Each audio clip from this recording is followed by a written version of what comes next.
manga.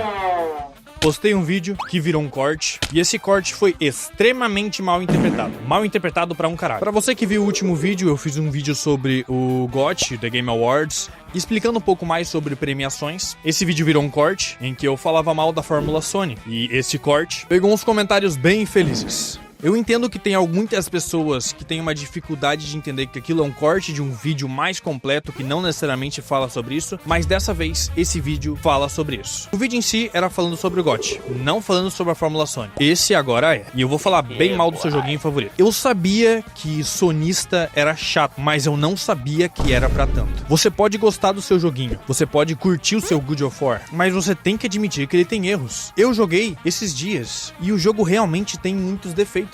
A narrativa dele é incrível, é muito legal, mas ele é um jogo com defeitos e tá tudo bem. Mas enfim, o que seria essa Fórmula Sony? Você falou sobre filminhos, então o jogo não pode ter cutscene? Não foi nada disso que eu disse.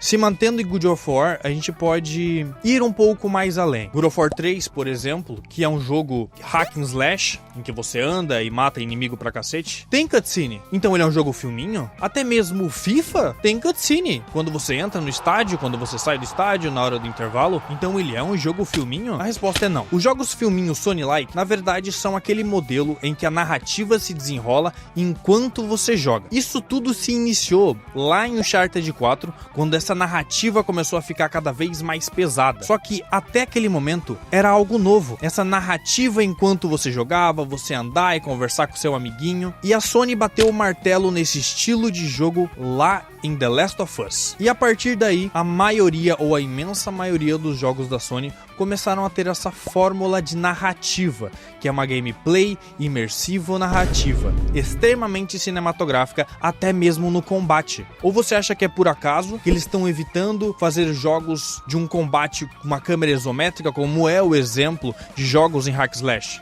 Porque isso não é cinematográfico. Esse tipo de combate não é cinema. E é por isso que eu fui uma das pessoas que agradeceu pra um senhor caralho quando Astro Bot ganhou o GOT. Basicamente jogando na cara da Sony que não é só cineminha, que não é só jogo cinematográfico. Como eu já falei de cinema no último vídeo, eu vou continuar e exemplificar com cinema. Vamos falar de Disney. Você acha que é por acaso que tanta gente reclama de live action e 800 continuações, em vez dele tentar inovar e fazer algum tipo de filme novo ou um estilo novo? Porque eles sabem que aquela fórmula que eles vêm utilizando vai dar lucro. Pode não ser muito lucro, mas vai dar lucro. Sabe aquele meme da vaca que tá seca de tanto ser ordenhada? É basicamente isso. Recentemente eu vi algumas informações sobre a Laika Studios. Para que você não sabe, é um estúdio de animação em stop motion, e stop motion é o meu estilo de animação favorito. Eles se recusam a fazer continuações, porque eles acreditam que cada universo é único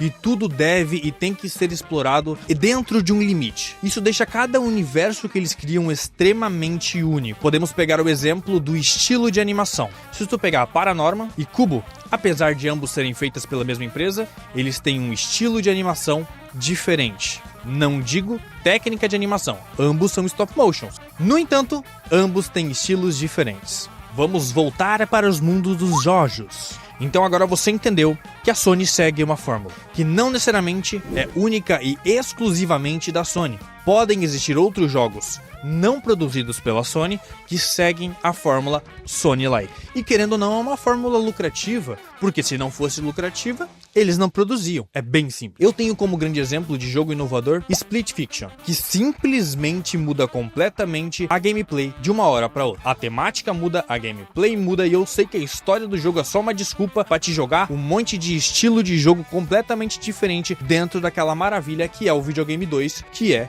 Split Fiction. Mas por que eu estou exemplificando utilizando Split Fiction, você se pergunta? Porque não adianta o jogo ter uma mecânica levemente diferente e for majoritariamente igual a todo o resto. Eu recebi um comentário que era basicamente: nossa, mas The Last of Us tem um sistema de crafting e também de administração de recursos. Sim, ele tem uma pequena mecânica diferente que impacta levemente no jogo, mas a fórmula geral é a mesma. The Last of Us 1 foi inovador para a época. Hoje em dia, faz parte da fórmula. Isso não apaga a história do jogo e nem faz o jogo ser ruim. Eu quero que vocês entendam isso. Não é porque o jogo ele repete uma fórmula repetida repetitiva que o jogo é ruim, meus amigos. E eu entendo que isso tem um impacto grande por conta da padronização que o PS4 sofreu. Sim, a gente tinha uma plataforma que era o PS4, que era uma plataforma potente pra caramba, então a gente podia ter experiências mais imersivas. E não tem nada mais imersivo do que jogos cinematográficos. Porque cá entre nós, entre você ler textos pra caramba em um RPG e você escutar com um tom de voz, aquela interpretação de uma personagem, qual deles você acha que você entenderia mais? E eu sou obrigado a concordar com vocês que o jogo filminho faria e faz eu entender mais. Existem dias que eu quero sentar na minha cadeira e jogar um jogo filminho, porque também é legal, só que também é repetitivo. É como se eu estivesse assistindo uma série com 800 episódios, mas todos os episódios têm uma fórmula parecida, entende?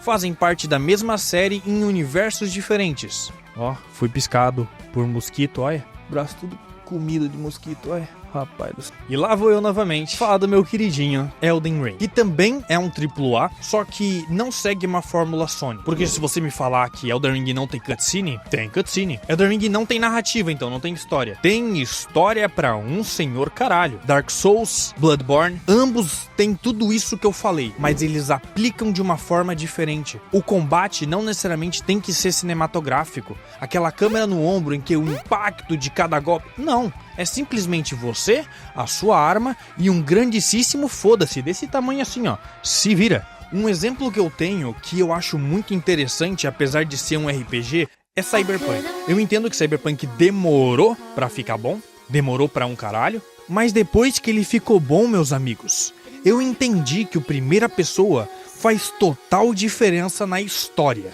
Se o jogo não fosse 100% em primeira pessoa, ele ia dar uma impressão absurda de Sony-like. E a primeira pessoa ajuda muito na imersão do jogo. Pra você que não sabe, eu tenho dificuldade com jogos em primeira pessoa. Primeiramente, eu fico tonto. Segundamente, eu não sou muito fã. Tanto que eu também não gosto de FPS no geral, justamente por causa disso. A minha intenção com esse vídeo não é atacar esse modelo que a Sony acabou criando para os seus jogos, ou atacar a Sony em si, ou você que gosta de jogos da Sony. Porque tá tudo bem, não tem problema. Porque se eu não gostasse, eu não jogava. Eu acabei de zerar God of War 2018, vou zerar o Ragnarok, e depois eu vou acabar zerando algum outro jogo da Sony. Como, por exemplo, alguns jogos do Homem-Aranha, novamente. Já zerei, vou zerar novamente. Porque cá entre nós, é uma experiência narrativa muito interessante. Só que temos que concordar quando a questão é qualquer outra coisa, acaba sendo maçante. Eu uso bastante o God of War como exemplo porque ele passou por uma metamorfose muito grande. Hoje em dia, o God of War 2018, ele é muito mais aceito do que ele foi na época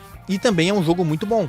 Mas num jogo de combate hack and slash, qual era a fórmula que eles resolveram desenvolver para que você não ficasse enjoado de spamar o mesmo botão? Te dava uma variedade de armas diferentes, combos mais complexos e eventualmente o jogo ficou mais complexo. Já no God of War 2018 eu senti que não é bem assim. Eu zerei a árvore de habilidades muito cedo. Eu senti que tipo o jogo não me deu tempo para zerar a árvore de habilidades. Então chegou um momento que eu tinha tanta coisa para mim usar, tanto recurso, e eu tava tão ridiculamente forte que não importava muitas criaturas que estavam na minha frente, eu ia amassar elas. E eu joguei na dificuldade antes do mais difícil, que começou realmente mais difícil, mas com o tempo acabou se tornando bem mais fácil do que eu imaginava. Eu deveria ter zerado no que era um God of War. Eu espero que dessa vez não tirem o que eu disse de contexto, porque ao mesmo tempo que eu mordi, eu assoprava, e eu elogiei, não só reclamei, justamente pra vocês entenderem que eu não sou hater desses jogos, eu gosto desses jogos, mas eles têm defeitos. Muito obrigado pra você que ficou até aqui, um beijo no seu coração, até a próxima, não esquece de curtir, comentar e se inscrever no canal. Beijo no coração de vocês de novo e tchau.